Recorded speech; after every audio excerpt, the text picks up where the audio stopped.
When I got home that night, I found my parents sitting outside my own house, shivering in the cold without shoes. The lights were on inside, but the door was locked. My wife had put them out like strangers. I said nothing. But the next morning, I made one call. I've always been the kind of man who believes that if you work hard, keep your head down, and treat people right, life eventually settles into something peaceful. I built my career from nothing, took extra shifts when no one else wanted them, and slowly saved enough to buy the house we now lived in. It wasn't just a building to me. It was proof that I had done something right. When I married her, everything felt aligned. She was warm, charming, and seemed to understand the value of stability. In the beginning, she would ask about my parents, smile when I talked about them, and even suggested we invite them over someday. That version of her felt genuine, or maybe I just wanted it to be. My parents are simple people. They don't ask for much, and they've spent their entire lives making sure I never had to struggle the way they did. They live quietly, rarely visit unless invited, and always bring something small when they do. Fruit, homemade food, things like that. To me, they're not just family, they're the reason I am who I am. So when I finally had a home of my own, I wanted them to feel like it was theirs too. At first, everything seemed fine. My wife would be polite when they visited, though a little distant. I noticed it, but I told myself it was just adjustment. Not everyone grows up the same way. Not everyone understands family the same way. But small things started to change. She would make comments that sounded harmless on the surface, but carried something sharp underneath. If my parents stayed a little longer than expected, she'd say things like, "They should probably head back soon. It's getting late," even when it wasn't. If they came without calling, she'd sigh and walk into another room. One evening, while my mother was helping in the kitchen, I heard her say, "You don't have to do that. This isn't your house." The words were quiet, but they landed hard. My mother just smiled and stepped back, pretending it didn't bother her.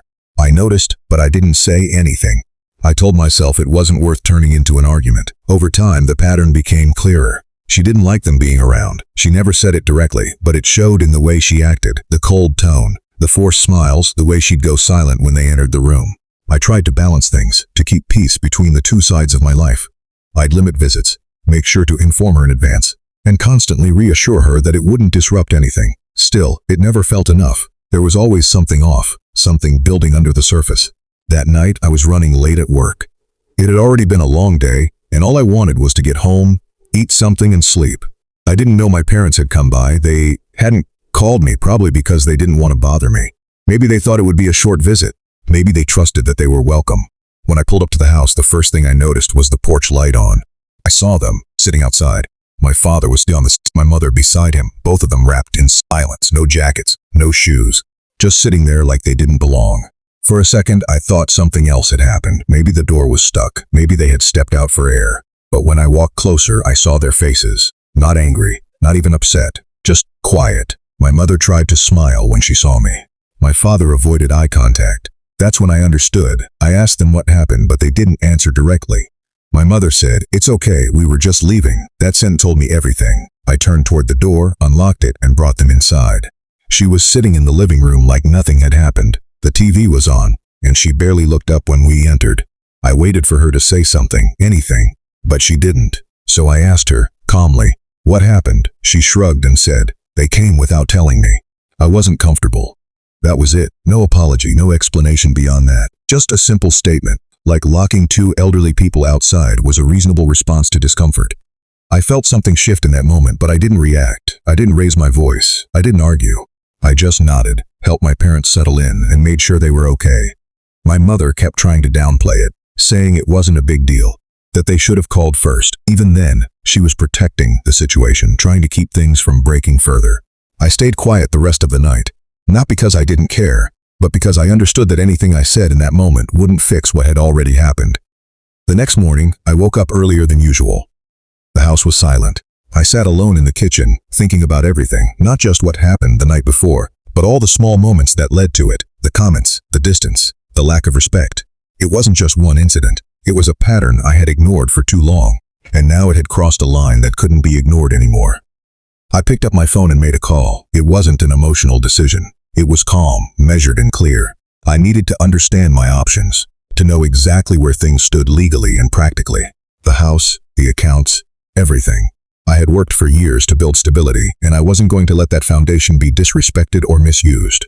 The call lasted longer than I expected, but by the end of it, I knew exactly what needed to be done. Over the next few days, I didn't change my behavior outwardly. I went to work, came home, spoke normally. She acted like everything was fine, like the situation had already passed. Maybe she thought my silence meant acceptance, but behind that silence, things were moving. Papers were being prepared, details were being finalized. I wasn't acting out of anger anymore. I was acting out of clarity. When everything was ready, I sat down across from her and placed the documents on the table. She looked confused at first, then annoyed. "What is this?" she asked. I told her to read it. As she went through the pages, her expression changed. Confusion turned into disbelief, then into panic. "Wait, what is this? What are you doing?" she asked, her voice rising. I stayed calm. "I'm making things clear," I said. "You decided who belongs in this house. I'm just putting that decision into reality." She tried to argue, to explain, to say it wasn't what I thought. She said she was just uncomfortable, that it wasn't meant to go that far. But the truth was, it already had. Actions like that don't happen by accident. They come from something deeper. She started calling her parents, trying to bring them into it, hoping they could change my mind. But this wasn't about negotiation anymore. It was about boundaries that should have been respected from the beginning. I had given chances, ignored warning signs, and tried to keep peace. But peace without respect isn't real. It's just silence before something breaks. In the days that followed, the house felt different, quieter, but clearer. My parents didn't come back immediately. I think they needed time too, not just from the situation, but from the realization of what had happened. When they finally did visit again, it was different. There was no tension, no hesitation.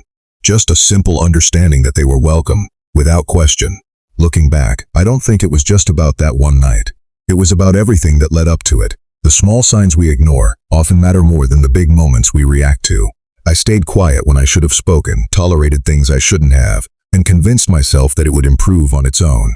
But respect isn't something that grows in silence. It's something that has to be protected. That night, she locked my parents outside like they didn't belong. The next morning, I made sure it was clear who truly did. Looking back, I've realized that the biggest mistake I made wasn't trusting the wrong person. It was ignoring the small signs when they first appeared. Disrespect doesn't start with something as extreme as locking someone out of a house. It begins quietly, in little comments, in subtle actions, in moments where you feel something is wrong but choose to stay silent just to keep the peace. I told myself I was being patient, understanding, mature, but in reality, I was allowing a line to be slowly erased. The truth is, respect isn't something you negotiate when it comes to your parents. These are the people who stood by you when you had nothing, who sacrificed their comfort so you could have a better life. If someone can't respect them, they don't truly respect you either. It took me that night to fully understand that, not because of the act itself, but because of what it represented. It showed me exactly where my priorities stood in her eyes, and more importantly, where I needed to stand for myself. Silence is often misunderstood. People think staying quiet means weakness, or that it's a sign of acceptance. But sometimes silence is simply the moment before a decision is made. I didn't react that night because I didn't want to respond with anger. Anger is temporary, it fades, and often leads to regret. What I needed was clarity. I needed to step back and see the situation for what it really was, without emotion clouding my judgment. And once I saw it clearly, the decision became simple. You can love someone, you can build a life with them, you can share years together, but if respect is missing, none of it holds real value. Love without respect turns into tolerance, and tolerance eventually turns into resentment. I refused to let it reach that point. I chose to act before I became someone bitter, before I lost control over something I had worked my entire life to build. What happened after wasn't about revenge in the way most people think. It wasn't about hurting her or proving a point out of ego. It was about setting a boundary that should have been there from the beginning. It was about protecting the people who had always protected me. And sometimes, doing the right thing doesn't feel dramatic or loud. It feels calm, firm, and final. If there's one thing I've learned from all of this, it's that you should never wait for a moment like mine to understand your worth. The signs are always there. The question is whether you're willing to see them. Don't ignore discomfort just to avoid conflict. Don't justify behavior that feels wrong deep down. And most importantly, never allow anyone to make you question the place your own family holds in your life.